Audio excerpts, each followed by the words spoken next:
అయోధ్య రామ్ గారు దయచేసి సమయాన్ని దృష్టిలో పెట్టుకుని తక్కువసేపు. సరే మిత్రులారా, ఆపాలే డప్పులు. విశాఖ ఉక్కు తెలుగుడి హక్కుని ఢిల్లీకి వినపడేట్టుగా నినాదించాలి. విశాఖ ఉక్కు, విశాఖ ఉక్కు, విశాఖ ఉక్కు తెలుగుడి హక్కు, విశాఖ ఉక్కు, విశాఖ ఉక్కు.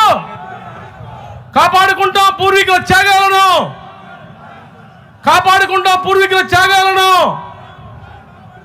కాపాడుకుంటాం నిర్వాసితుల త్యాగాలను.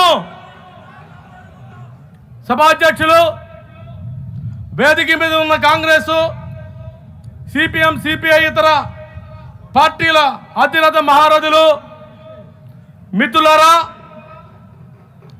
మన పోరాటం 1130 రోజుల నుంచి నడుస్తూ ఉంది.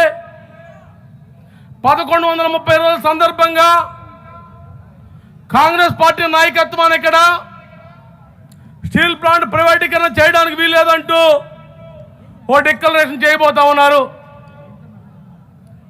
విశాఖ ఉక్కు ఆంధ్రలోకి అంటూ 32 మంది ప్రాణ త్యాగాలతో, 67 మంది ఎమ్మెల్యేల రాజీనామాలతో, 7 ఎంపీల రాజీనామాలతో 16,500 ఎకరాల భూములు 16,500 మంది నిర్వాసితులు ఇస్తే వచ్చింది విశాఖ ఉక్కు. దీనికి 5,000 కోట్ల రూపాయల పెట్టుబడి మాత్రమే ప్రభుత్వం పెట్టింది. గడిచిన 50 సంవత్సరాల్లో 5,000 కోట్ల పెట్టుబడి పెడితే